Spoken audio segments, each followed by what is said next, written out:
Assalamualaikum warahmatullahi wabarakatuh. Waalaikumsalam. Pagi. Pagi. Terima kasih atas kehadiran dari Ibu dosen penguji Bu Fajri Oktriana dan Dr. Astri Krisnawati serta Bapak pembimbing saya Pak Dr. Abdul Mukti Somad. Terima kasih atas kehadirannya telah berkenan saya untuk memaparkan terkait seminar proposal tesis saya, yaitu pengaruh literasi keuangan syariah, kepercayaan dan religiusitas terhadap pertumbuhan bank syariah dipengaruhi penggunaan layanan perbankan syariah. Ini saya mengambil studi kasus di Provinsi Sumatera Utara yang menjadi tempat nanti saya akan melakukan analisa di bab 4 dan bab 5 sehingga menjadi utuh tesis saya.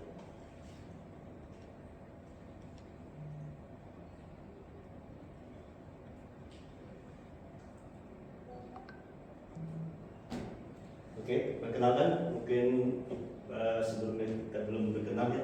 Nama saya Benny Asmara. Saya kerja di Telkomsel. Posisi saya sekarang manajer radio transport and power engineering di Palembang. Sebelumnya saya pindahan dari Medan, megang project deployment, megang area Sumbagut. Sekarang saya megang area Susumbaksel.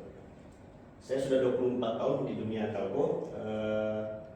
Adapun data profil saya yang saya sampaikan di slide ini.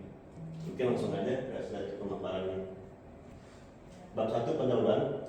Secara gambar umum objek penelitian ini, kenapa saya mengambil temanya ini adalah karena saya melihat perbankan syariah itu sudah hadir tahun 1999 secara resmi oleh didirikan oleh Kiai Ma'ruf Amin.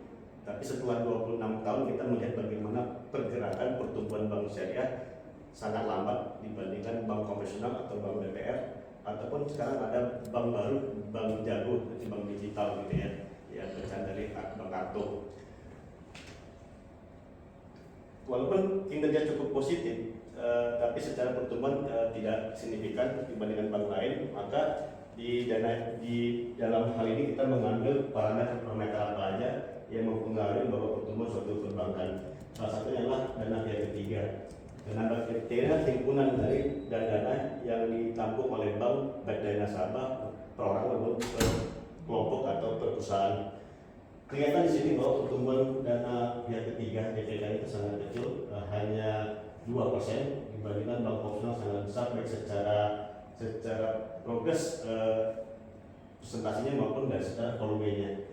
Di sini hanya 470 triliun, tetapi di bank konvensional itu terdiri dari hampir 8.000 triliun gitu ya. Sedangkan secara pangsa pasar bank syariah terhadap bank konvensional itu hanya 4%. Setiap tahun 5 tahun terakhir kita ambil datanya itu tidak tumbuh signifikan, hanya di range 4%. Walaupun ada beberapa skup provinsi itu ada 7%, tapi secara nasional pangsa pasarnya 4%. Maka dari itu kita melihat bahwa bagaimana pertumbuhan bank syariah terhadap keputusan-keputusan nasabah dalam mengambil keputusan untuk menggunakan layanan perbankan syariah.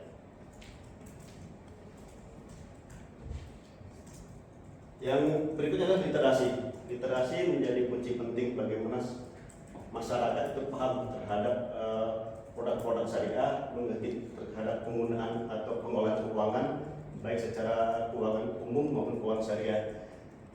Data kita di tahun 2024 itu literasi secara keseluruhan 74% di bank konvensional, tapi di bank syariah hanya 36%. Secara inklusinya itu penggunaan layanan itu sekedar di bank konvensional di 64%, tapi di bank syariah inklusi hanya 17%. Inklusi itu bagaimana pelanggan menggunakan layanan-layanan perbankan syariah atau akses-akses produk-produk yang ada di perbankan syariah itu hanya 17%. Jadi cukup jauh antara bank syariah dengan bank konvensional. Di Sumatera Utara sendiri itu secara konvensional di angka 37% literasinya, tapi di syariah itu 17%. Jadi cukup jauh. Ini akan mempengaruhi keputusan nasabah ketika menggunakan layanan perbankan. Kita masuk ke latar belakang. Jadi melihat data seperti itu, literasi dan inklusinya sangat kecil, lalu pembiayaan yang disalurkan juga tidak banyak, maka kita mengambil latar belakang seperti ini. Industri perbankan syariah terus tumbuh, tapi dengan asetnya yang masih kecil dibanding dengan data konvensional hanya 7,7%. Saya mengambil contoh bank digital itu tumbuh sekitar 36%, pertumbuhan nasabahnya, pertumbuhan aset 56%. Artinya secara presentasi dibandingkan bank yang lain itu bank syariah cukup secara jual cukup rendah. DPK-nya, dana himpunan juga kecil dibandingkan dana konvensional, literasinya juga hanya di angka 39% dan 12% inklusinya, jauh tertinggal. Ini bersama OJK dan BPS. Lalu terkait hal ini maka saya mencoba mengambil dulu tadi adalah pengaruh literasi keuangan, kepercayaan dan kredibilitas terhadap pertumbuhan bank syariah melalui keputusan nasabah dalam menggunakan layanan perbankan syariah. Jadi kita ada 8 yang kita rumuskan. Yang pertama adalah apakah terdapat pengaruh literasi keuangan syariah terhadap keputusan penggunaan layanan perbankan syariah. Yang kedua, apakah terdapat pengaruh kepercayaan bank syariah terhadap keputusan penggunaan layanan perbankan syariah. Yang ketiga adalah apakah terdapat pengaruh religiusitas terhadap keputusan penggunaan layanan perbankan syariah. Ini faktor S kita anggap yang variabel yang bisa kita teliti. Lalu yang keempat, apakah terdapat pengaruh literasi keuangan syariah yang dimediasi oleh keputusan penggunaan layanan perbankan syariah terhadap pertumbuhan bank syariah. Yang kelima, apakah terdapat pengaruh kepercayaan terhadap bank syariah yang dimediasi keputusan penggunaan layanan perbankan syariah terhadap pertumbuhan bank syariah di Provinsi Sumatera Utara. Yang keenam, apakah terdapat pengaruh religiusitas yang dimediasi keputusan. Yang ketujuh, apakah terdapat pengaruh keputusan penggunaan layanan perbankan syariah terhadap pertumbuhan bank syariah di Provinsi Sumatera Utara. Dan terakhir, apakah terdapat pengaruh literasi keuangan syariah, layanan perbankan syariah dan religiusitas yang dimediasi keputusan penggunaan layanan perbankan syariah terhadap pertumbuhan perbankan syariah di Provinsi Sumatera Utara. Jadi tujuan penelitian ini melihat pengaruh seperti apa dari yang tadi yang saya sampaikan tadi. Lalu ya kita masuk ke manfaat penelitian. Jadi manfaat kita ada dua, ada secara teoritis dan secara praktis. Secara teoritis tentu menambah literatur terhadap pengaruh literasi, kepercayaan, religiusitas terhadap pertumbuhan perbankan syariah di masyarakat Indonesia. Yang kedua, memberikan wawasan baru mengenai peran keputusan penggunaan layanan perbankan syariah gitu ya, terhadap masyarakat Indonesia, menjadi referensi penelitian selanjutnya. Mungkin ini ada hal yang perlu dikembangin lagi dari penelitian saya sebagai penulis yang akan saya teliti. Lalu menggunakan metode basis perilaku nasabah bank syariah, fokusnya di bank syariah. Lalu manfaat praktis, memberikan masukan strategis, mungkin bisa bagi perusahaan, karena kita lihat perusahaan bank syariah tidak signifikan bertumbuh dibandingkan bank lain. Yang kedua, mendukung kebijakan inklusi keuangan syariah dan pusat pangsa pasar. Yang keempat, meningkatkan kesadaran masyarakat dalam memilih layanan perbankan syariah dengan banyaknya informasi, edukasi dan sebagainya, sehingga masyarakat mendapat informasi yang lebih tentang terkait perbankan syariah. Lalu menjadi bahan pertimbangan bagi OJK dan perbankan syariah dalam mendorong pertumbuhan industri perbankan syariah. Kita masuk ke bab 2. Kalau teori terkait penelitian terdahulu, bank syariah lembaga keuangan berdasarkan syariat Islam berbasis riba yang pastinya garar dan masyir, menggunakan akad mudharabah, ijab kabul, perjanjian di awal, gitu, musyarakah dan ijarah. Ini oleh Karim 2020. Lalu landasan hukumnya tentu Al-Quran, hadis dan ijtihad ulama. Lalu ada keputusan undang-undang kita diresmikan, Undang-Undang Nomor 21 Tahun 2028 tentang perbankan syariah. Ini semuanya adalah produk-produk perbankan syariah.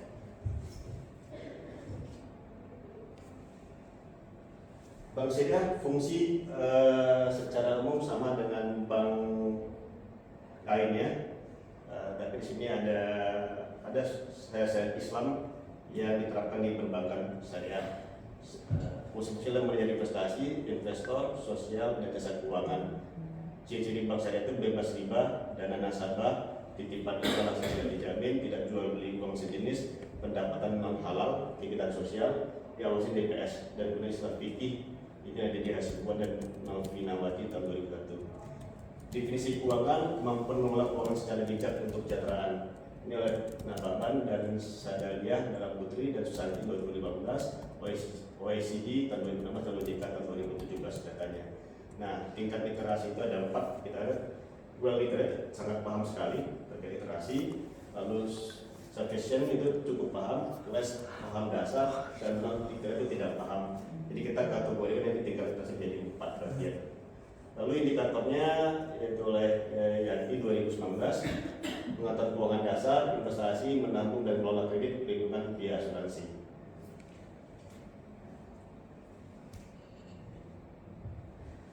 Nah, lalu untuk kepercayaan itu dari Usman tahun 2000 Abrol tahun 2021 mengatakan bahwa kepercayaan menjadi modal penting bagi perbankan dalam hal muhasabah melihat keputusan menggunakan hal-hal yang diputuskan ketika menggunakan suatu produk. Jadi kepercayaan adalah yang penting dalam perbankan. Ini adalah di Morgan Han tahun 1994, Sudirman tahun 2015, dengan Sari 2001, Pratama dan Saputra 2015. Indikatornya adalah keyakinan pada layanan, nasabah percaya pada keandalan, persepsi kualitas dan persepsi keamanan.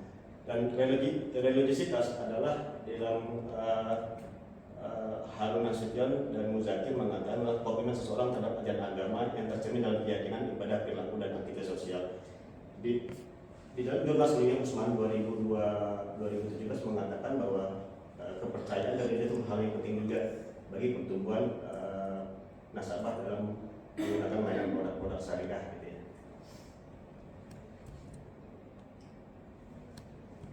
Pertumbuhan bank diukur melalui laporan keuangan mencakup 5 indikator utama: aset, dana, pembiayaan, modal, dan rasio keuangan. Ini di Harahap 2024 dan Biro Perbankan Syariah 2008 katanya.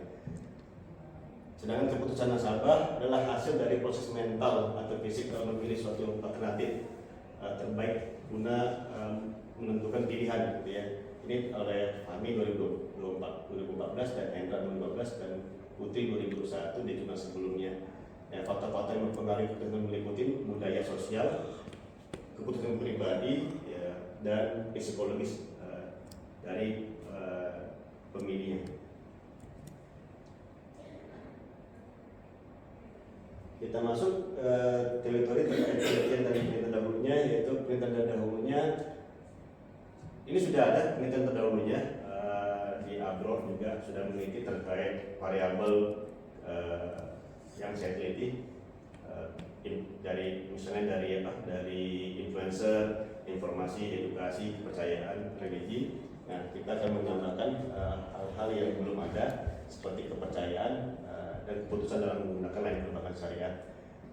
Ini ada Aulia Naradita tahun 2022 menemukan bahwa literasi keuangan dan religiositas dan kualitas layanan berpengaruh terhadap minat mahasiswa menjadi nasabah Islamik mini bank. Ini dalam hal mahasiswa yang menjadi calon nasabah berikutnya. Sedangkan Muhammad Iqbal Falevi tahun 2022 menunjukkan bahwa literasi dan religiositas dan persepsi berpengaruh signifikan terhadap keputusan mahasiswa yang dikeluarkan di Jabodetabek gitu, menggunakan bank syariah. Sedangkan Muhammad Zuhirzan tahun 2022 menyatakan bahwa persepsi nasabah memiliki pengaruh dominan terhadap keputusan memilih bank syariah secara nasional, sementara pengaruh literasi dan religiositas tidak signifikan. Artinya ada dua hal yang dikatakan tidak signifikan, literasi dan religiositas. Ya. Namun sebagian besar penelitian belum mengkaji secara eksplisit bagaimana keputusan nasabah berkontribusi ya, terhadap pertumbuhan bank syariah. Nah, saya mencoba mengambil 3 variabel dari literasi, kepercayaan, religiositas terhadap pertumbuhan bank syariah dengan menggunakan layanan perbankan syariah. Kita umat muslim terbesar di Indonesia, hampir 229 juta dari 269 juta, hampir 87% umat muslim. Harusnya ini bukan menjadi kendala bagi suatu pertumbuhan bank syariah kalau kita bicara religiusitas dan kepercayaan gitu ya. Tapi mungkin dari sisi literasi dan keputusan menggunakan lembaga syariah itu lain cerita gitu. Itu pilihan tadi sesuai dengan narasumber setelah sampaikan tadi di jurnal berikutnya. Ada pilihan-pilihan tertentu yang menjadi keputusan masyarakat dalam memilih produknya. Lalu ini kerangka berpikir saya, Bu.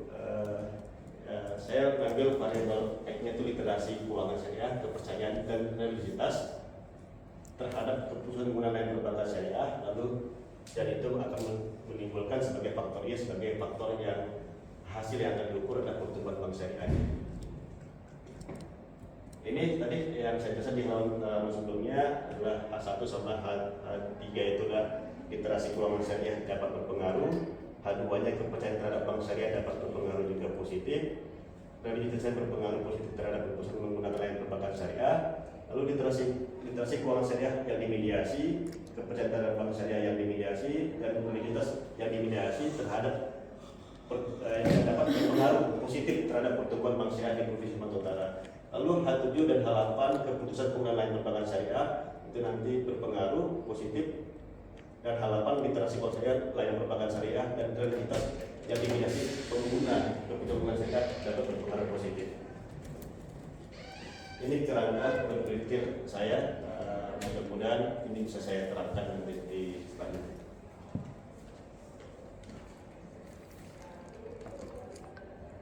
Ini teritori menurut sebelumnya adalah variabel independen, itu faktor X, ya, variabel yang bisa kita teliti dan bisa kita kaitkan itu oleh Sugiono tahun 2017. Lalu ada variabel dependen yang terikat, ya, variabelnya itu oleh Sugiono juga tahun 2017. Ada variabel mediasi yang tadi disampaikan oleh Baron dan Kini 1986, menjelaskan hubungan antara variabel independen dan dependen seperti apa, sehingga ada hasil yang bisa dihasilkan untuk dikaji.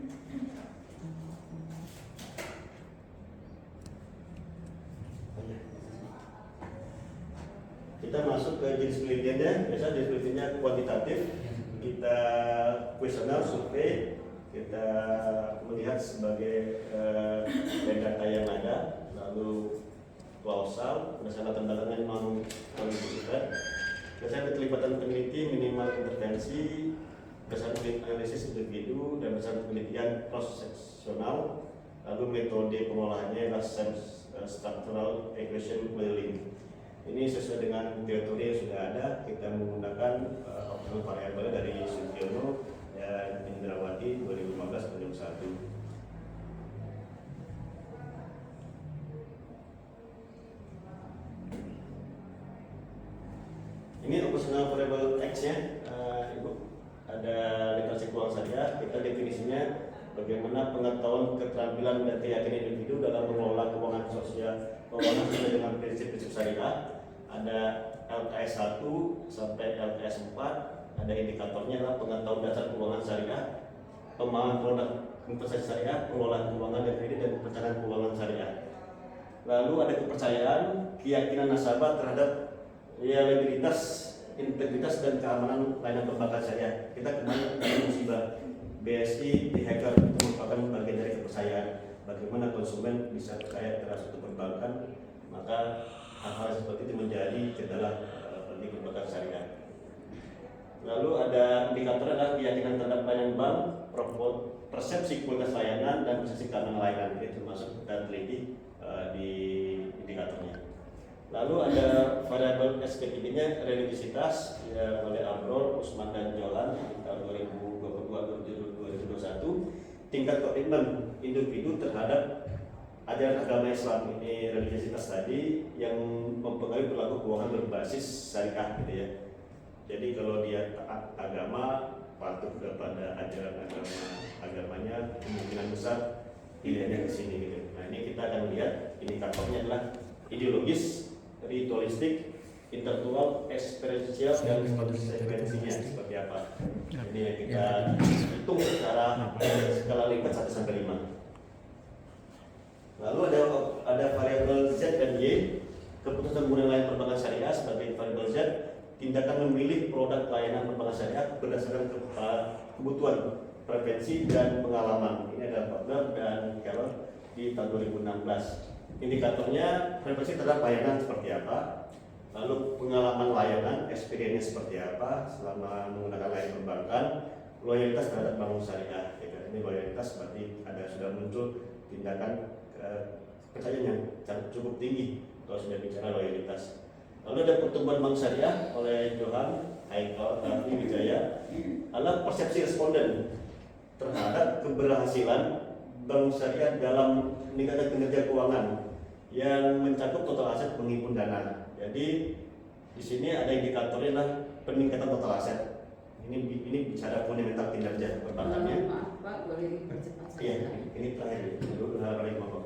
Peningkatan dan peningkatan penyaluran pembiayaan dan produktivitas bank. Lalu ini populasi sampel dan sumber datanya yang sudah kita data nanti ada usia 18, nasabah aktif dan pernah menggunakan produk syariah. Lalu primer quotiennya dan sebulannya yang sudah kita ambil datanya. Ini prosesnya nanti kita uji validitas, uji reliabilitas dan teknik analisa data yang akan kita gunakan nanti untuk pengolahan data yang kita ambil secara kuesioner. Ini teknik analisa datanya kita pakai outer model dan inner model dengan parameter-parameter sudah kita tentukan untuk tingkat akurasi datanya yang ini kita jalankan. Mungkin itu saja. Ibu, terima kasih dari saya. Sekian, assalamualaikum warahmatullahi wabarakatuh. Waalaikumsalam. Ya, silakan disiapkan mungkin catatan apa tulisnya sambil dulu.